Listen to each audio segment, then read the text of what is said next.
Дружба для стоиков не была просто приятным общением. Это была среда, в которой человек либо становится разумнее, честнее и устойчивее, либо незаметно заражается чужими привычками. Эпиктет предупреждал, даже если человек сам по себе крепок, общение с испорченным спутником все равно может его испортить. Он не говорил это из высокомерия. Он просто понимал вещь, которую мы часто замечаем слишком поздно. Окружение работает медленно, но глубоко. Вы можете считать себя самостоятельным человеком, но если каждый день рядом с вами жалобы, хаос, зависть, манипуляции и пустая трата времени, это не проходит мимо. Сначала вы просто слушаете, потом начинаете оправдывать, потом привыкаете, а затем обнаруживаете, что стали раздражительнее, слабее, тревожнее и мелочнее, чем были до этой дружбы. Стоицизм не учит ненавидеть людей. Марк Аврелий каждое утро напоминал себе, что сегодня встретит людей неблагодарных, высокомерных, лживых, завистливых и грубых. Но он не делал из этого вывод, значит, надо презирать всех. Он делал другой вывод. Не удивляйся человеческим слабостям, но и не позволяй им втянуть тебя в ту же низость. Поэтому тема этого видео не в том, чтобы смотреть на всех свысока. Вопрос гораздо практичнее. Какие люди рядом с вами делают ваш характер хуже? Разберем 7 типов, с которыми лучше не строить близкую дружбу. Первый тип — хронический жалобщик. Это человек, который не просто делится трудностью, а превращает недовольство в стиль жизни. У него всегда виноваты работа, страна, погода, родственники, начальство, цены, люди вокруг. Сначала кажется, что ему просто нужно выговориться. Но со временем вы замечаете, что после разговоров с ним у вас не появляется ясности, зато появляется тяжесть. С таким человеком не обязательно рвать контакт сразу. Иногда достаточно перестать быть аудиторией для бесконечного недовольства. Если он снова жалуется на одно и то же, можно спокойно спросить: что ты собираешься с этим делать? Если ответа нет, значит, человеку нужен не выход, а слушатель для привычного круга. Стоический принцип здесь простой. Сочувствовать можно, но нельзя отдавать свой разум чужой беспомощности. Стоики не отрицали трудности. Они не говорили «все прекрасно, просто улыбайся», но они жестко отличали проблему от привычки жаловаться. Эпиктет строил всю философию вокруг различия между тем, что зависит от нас, и тем, что не зависит. Жалобщик делает обратное. Он отдает все внимание тому, что не контролирует, и почти не спрашивает, что может сделать сам. Вот почему жалобы заразны. Они учат человека смотреть на жизнь как на список внешних виновников. Если долго жить в таком воздухе, вы тоже начинаете меньше действовать и больше объяснять, почему действовать бесполезно. Второй тип — человек постоянной драмы. У такого человека всегда конфликт. Сегодня он поссорился с одним, завтра обиделся на другого, послезавтра втянул вас в историю, где вы уже почему-то должны занять сторону. Его жизнь выглядит не как дружба, а как вечный разбор происшествий. Главная опасность здесь в том, что чужая драма редко остается чужой. Вас сначала зовут просто послушать, потом просят оценить, потом передают ваши слова третьему человеку, а потом вы уже часть конфликта, к которому изначально не имели отношения. Стоический человек не обязан тушить каждый пожар, особенно если кто-то сам ходит с факелом. Третий тип — скептик, который называет зависть реализмом. Речь не о человеке, который дает честную критику. Хороший друг может сказать неприятную правду. Он может заметить слабое место в вашем плане, предупредить о риске, попросить подумать еще раз.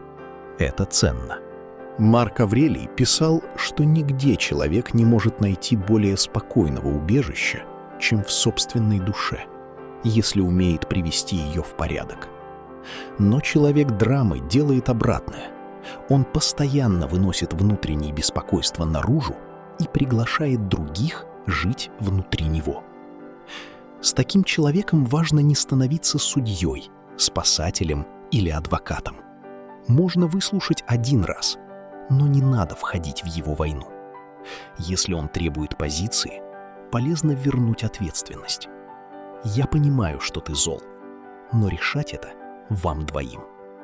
Это не холодность. Это отказ участвовать в чужом хаосе. Опасен другой тип. Он обесценивает почти любую попытку выйти за привычные рамки. Вы хотите сменить профессию? Он говорит, что поздно. Начинаете проект? Он объясняет, что рынок переполнен. Учитесь новому? Он спрашивает, зачем вам это вообще?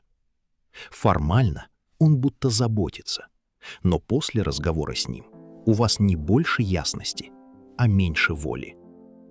Сенека в 7 письме предупреждал о влиянии толпы и дурной среды. Человек легко перенимает то, среди чего постоянно находится. Это касается не только грубых развлечений, о которых писал Сенека. Это касается и людей, которые систематически гасят инициативу. Стоический ответ не в том, чтобы закрыть уши от любой критики. Ответ в том, чтобы отличать совет от заражения страхом. Совет делает план точнее, обесценивание делает человека меньше. Если рядом с вами такой скептик, не отдавайте ему сырую мечту на растерзание. Показывайте ему конкретный план или не показывайте вообще. А если хотите проверить его мотив, спросите, что именно ты предлагаешь изменить, чтобы это стало реалистичнее. Если после этого остаются только насмешки и мрачные прогнозы, перед вами не наставник, а тормоз. 4-й тип — вечная жертва. Это человек, у которого всегда есть объяснение, почему он ничего не может. Его подвели, не оценили, не поняли, не дали шанса. Иногда он действительно пережил тяжелые вещи, и это надо уважать. Но есть граница между человеком, который страдает, и человеком, который сделал страдание своей личностью. Эпиктет сам был рабом. Его философия не родилась из удобной жизни. Поэтому он особенно убедителен, когда говорит о внутренней свободе. В беседах он объясняет, что свободен не тот, у кого нет внешних ограничений, а тот, кто не отдает свою волю страху, желанию и чужой власти. Вечная жертва делает обратное. Она превращает прошлое, обстоятельства или других людей в постоянное оправдание бездействия. И если вы слишком долго находитесь рядом, вас могут назначить ответственным за ее спасение. Помогать такому человеку можно только там, где он сам участвует в изменении. Если он просит поддержки, но не делает ни одного шага, вы становитесь не другом, а обслуживающим персоналом его бессилия. Стоический вопрос звучит жестко, но честно. Человек хочет выйти из положения или хочет, чтобы вы снова подтвердили, что он ни за что не отвечает? 5-й тип — токсичный позитивист. На первый взгляд он кажется противоположностью жалобщика. Он всегда говорит: думай о хорошем, не притягивай негатив, просто улыбайся, все к лучшему. Но такая дружба тоже может быть вредной, потому что она запрещает реальность. Если вы переживаете потерю, конфликт, усталость или разочарование, вам не всегда нужен лозунг. Иногда нужно трезво признать: да, сейчас тяжело. Да, это больно. Да, ситуация требует решения, а не красивой наклейки сверху. Стоики не были позитивными в современном поверхностном смысле. Марк Аврелий не писал утром: «Сегодня меня ждут только прекрасные люди». Он писал обратное: Сегодня я встречу неблагодарных, наглых и завистливых. Но это не делало его мрачным. Это делало его подготовленным. Стоическое спокойствие строится не на отрицании плохого, а на ясном взгляде. Если в саду сорняки, стоик не кричит: «Смотри только на цветы». Он берет инструмент и работает с тем, что есть. С токсичным позитивистом полезно говорить прямо. Я понимаю, что ты хочешь поддержать, но мне сейчас не помогает обесценивание. Мне нужно признать проблему и решить, что делать дальше. Если человек не способен выдержать чужую боль без лозунга, ему нельзя доверять серьезные переживания. Не каждый светлый человек мудр. Иногда за вечной улыбкой скрывается страх смотреть на жизнь честно. 6-й тип – манипулятор. Манипулятор редко начинает с прямого давления. Он действует через вину, жалость, лесть или намек. «Ты же добрый. Я думал, на тебя можно рассчитывать. Тебе ведь не сложно. Ты же лучше других понимаешь». И вот вы уже соглашаетесь не потому, что хотите, а потому что отказ кажется вам моральным преступлением. Эпиктет сказал бы, что здесь вас цепляют за то, что вы сами считаете важным, за желание быть хорошим, нужным, справедливым. Манипулятор не создает вашу слабость из ничего. Он находит место, где вы зависите от чужого одобрения, и давит туда. Стоицизм здесь дает простое оружие – паузу между давлением и ответом. Не нужно оправдываться сразу, не нужно доказывать, что вы неплохой человек. Достаточно сказать «я не готов это делать» или «мне это не подходит». Чем короче фраза, тем меньше материала для торга. Марк Аврелий писал, что человек не должен позволять чужим поступкам вовлекать себя в безобразие.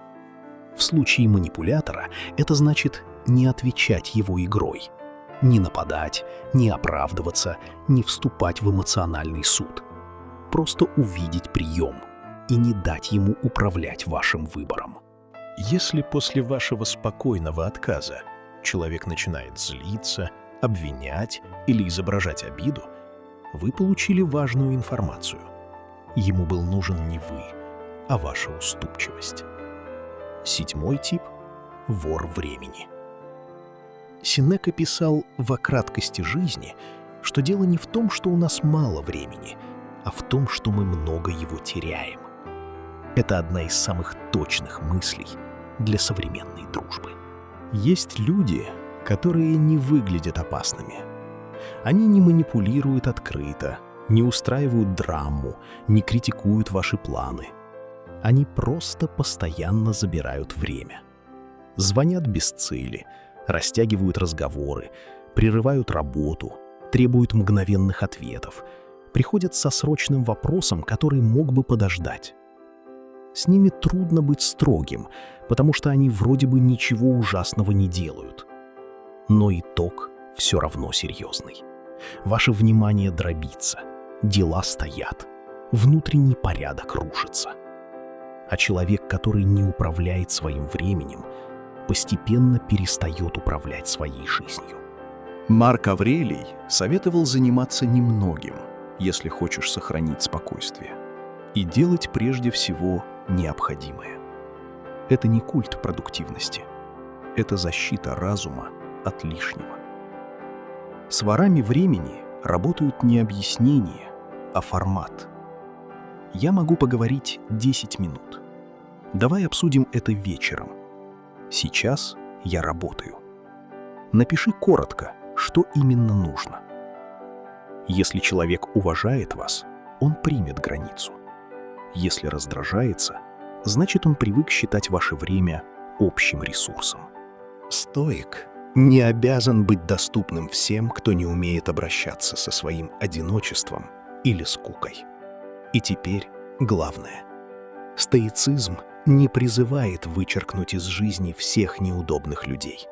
Это было бы не мудростью, а высокомерием. Жалобщик может быть близким родственником, человек драмы — коллегой, скептик — старым другом, а вор времени — тем, кого вы в целом любите. Вопрос не в том, чтобы всех осудить. Вопрос в дистанции, мире и ясности. Сенека говорил: «Общайся с теми, кто делает тебя лучше, и с теми, кого можешь улучшить сам». В этой фразе есть баланс. Не беги от каждого несовершенного человека, но и не называй дружбой то, что систематически делает тебя хуже. Дружба должна помогать человеку становиться более разумным, честным, собранным и свободным. Марк Аврелий напоминал, что плохие люди не могут заставить нас стать плохими, если мы сами не позволим. Но это не значит, что надо добровольно проводить жизнь среди тех, кто каждый день испытывает ваш характер на прочность. Выберите окружение не по принципу «с кем весело», а по вопросу «каким человеком я становлюсь рядом с ними?». И если ответ вам не нравится, возможно, дружбу пора пересмотреть.